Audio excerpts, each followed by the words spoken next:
Hey guys, it's been a while.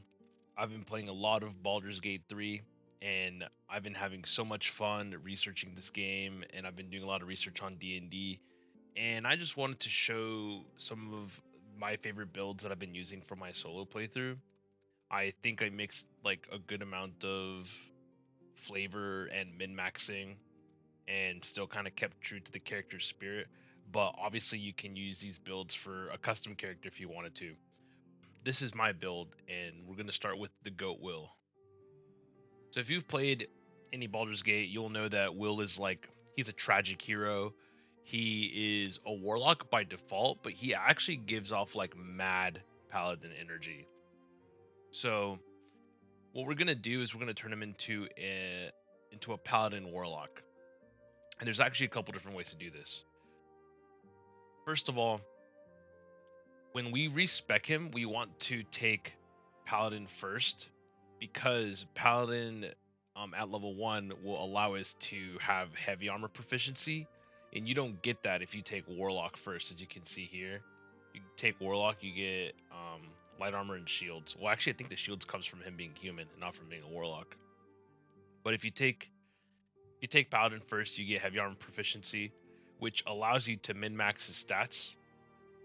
Go to abilities, you can bring his strength down to 8, and you can go constitution 16 or wisdom 16. But for being a paladin, or rather for being a warlock, you don't need strength or dex because your charisma stat's going to be doing all your damage once you take Pact of the Blade in the warlock tree. And if you have heavy armor, you don't need dex. You will lose out on some initiative, so if you're like iffy about that, you can like do something like this. But yeah, that's personal preference. I'm just gonna do it this way, but that's up to you. For his oath, you can take Oath of the Ancients, Devotion, or Vengeance. For the lore, and I'm not gonna spoil it, for lore, I prefer Oathbreaker. So I took Oath of Vengeance because with Oath of Vengeance at level 5, you get Misty Step. And my intention was to break my oath immediately after doing this, but it took me until Act 3 to break my Oath of Vengeance oath. So, if you take Vengeance, you'll get Misty Step, but if you want to do the Oathbreaker route, which I think is pretty raw, honestly, you just take any of them and break it, doesn't matter. But I took Vengeance because in the event that I did want to get my oath back, it actually costs you 1,000 gold to reinstate your oath, so it's not cheap. So you might as well pick the one that you want to have until then. Alright, so now at level 2 you have a decision to make. You can either take Paladin and get your smites online immediately, or you can take Warlock and get your Eldritch Blast online immediately. I want to do Warlock because I think Eldritch Blast is funny. So for your cantrips, of course you take Eldritch Blast. For your second one, doesn't really matter that much. I take Friends because Wyll is kind of like the face of my party because my main character is a monk and has no Riz whatsoever. So I just take Friends and Eldritch, but you can take whatever you want. For the packs, there's a Great Old One, the Fiend, Archfey. I feel like Sleep falls off pretty early, and things like Fairy Fire, and you'll see this in like my other videos, but things that require saves in this game, I think enemies in this game have way higher saving throws than they do in like actual D&D, so it's really hard to get full value off of these things that require saves like Tasha's and Dissonant Whispers. And I think it's because martial classes are weak in D&D and they wanted to balance them out and make them stronger. So in any case, we'll take the Fiend. And also the Fiend has Armor of Agathis, which is broken. So we'll take that. So for the spells that we take Armor of Agathis because this spell is broken.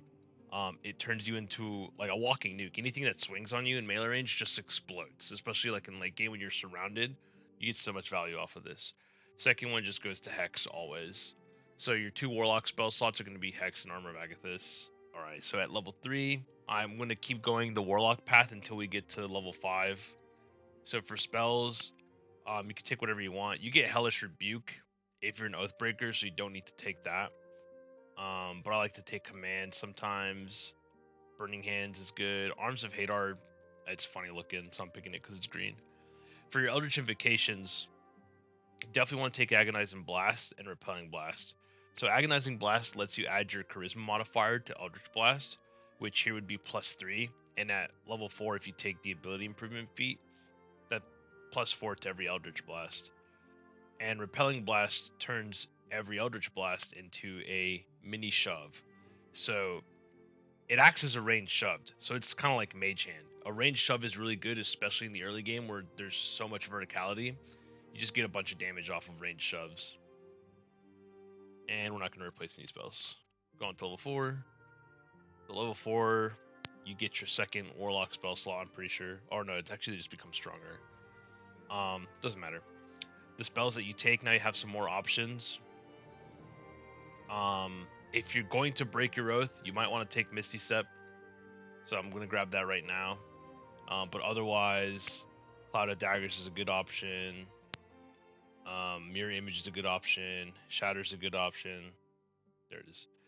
And again, Hold Person, like it looks like it wants to be good. It really wants to be good, but I do not get any value off of these moves. So I'd rather, instead of Hold Person, I just put Cloud of Daggers on somebody and get the guaranteed damage.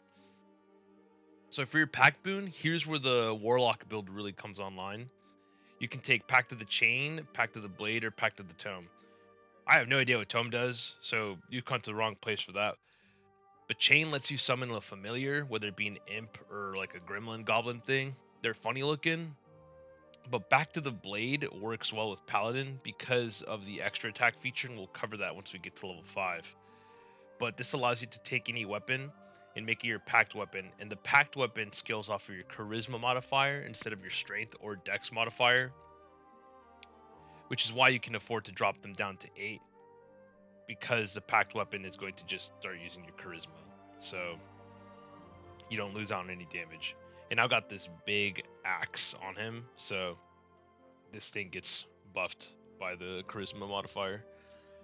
We're not going to replace any spells. Moving on to level 5. So level 5, you get a lot. You get a new cantrip, a new spell, and a feat. Well, sorry, this isn't level 5 for Warlock. It's level 4 for Warlock, level 5 overall. But at level 4 for Warlock, you get a new cantrip. Again, take whatever you want. Bone Chill is useful sometimes. Again, Minor Illusion, an investigation save clears it. And after like Act 1, every time you get in a fight, there's going to be like 7 enemies, and one of them is going to pass the investigation check, and it's just going to go down. So I'd like to take Bone Chill to at least give disadvantage on dead enemies, or Mage Hand for memes and having another body on the board. Spells, I didn't take Cloud of Daggers the first time, so taking it this time. And then feat. Personal preference, ability improvement is never a wrong answer. Doing this is pretty good. It improves your saves, improves your damage. But my Wyll in particular is a polearm type character. So I'm actually either going to go polearm master or weapon master. I'm just going to go polearm master. Because that's what I'm actually doing on my playthrough before I respec them to make this video. But if you're not doing a two-handed weapon, take ability improvement score. So at level 5 Warlock, take one more spell. Hunger of Hadar is crazy. This is an AoE blind, slow, freeze, like it does it all. This move is nuts. You take this at 5 and you will shut down like an entire portion of the map as long as you don't lose concentration. And with 16 con, that's really hard to beat. For your last Eldritch, this is personal preference. Some people like to take Thief of 5 Fates, Will in the Shadows. A lot of these just give you free spells.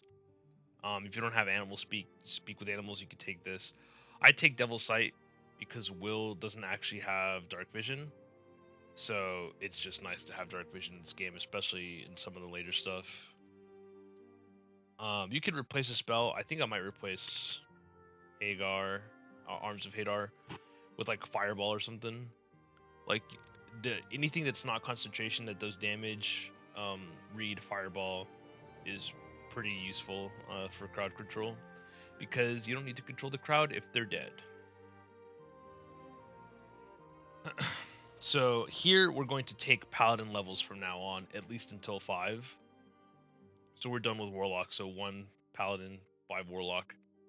So now here, you take a fighting style with paladin. Defense is never bad. You just get +1 AC, period. Like no questions asked.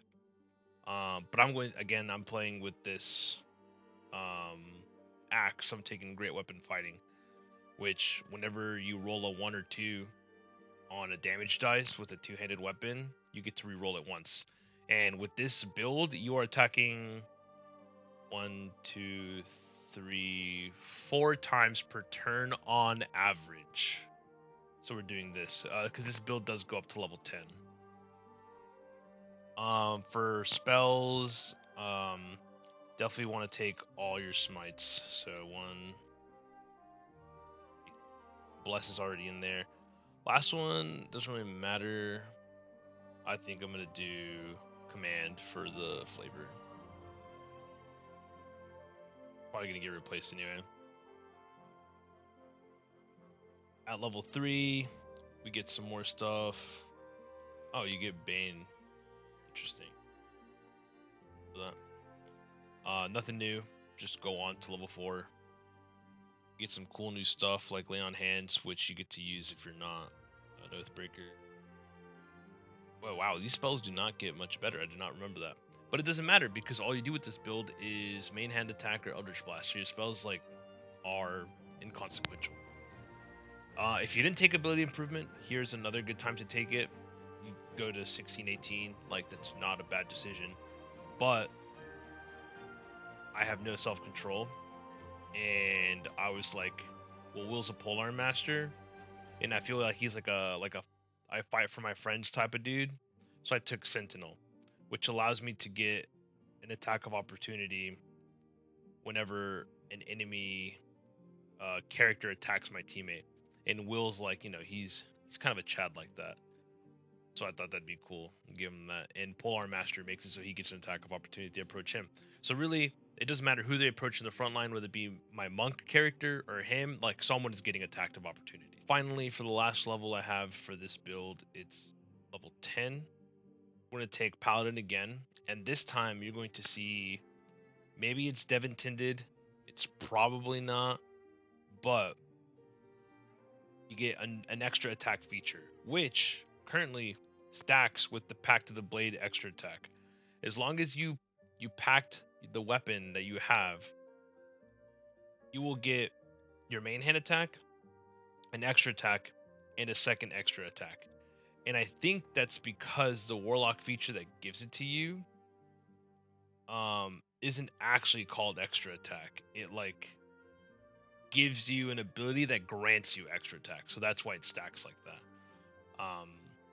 This will probably get fixed, but at the moment, every turn you have a choice of doing main attack, extra, or Eldritch Blast twice, right?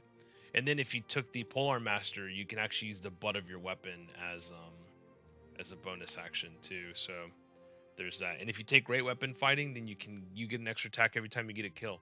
So it's very flexible. You can play this however you want, really. And the spells that I take, they're really like inconsequential. I just take things that I feel may come up. But really, if I'm casting, it's going to be Hex, Eldritch, and then I cast Armor of Agathis every short rest, or every long rest. I cast Armor of Agathis on a level 3 Warlock spell. And with whatever I have left, honestly, I just like use it as utility. Generally, I'll Divine Smite. You can see that I actually kill this Grease from full health with my 4 attacks plus a Smite. Because, I mean, this is on tactical as well. I don't know if they increase the HP values, but not many things can just take 3 swings from a Warlock Paladin. It just doesn't happen.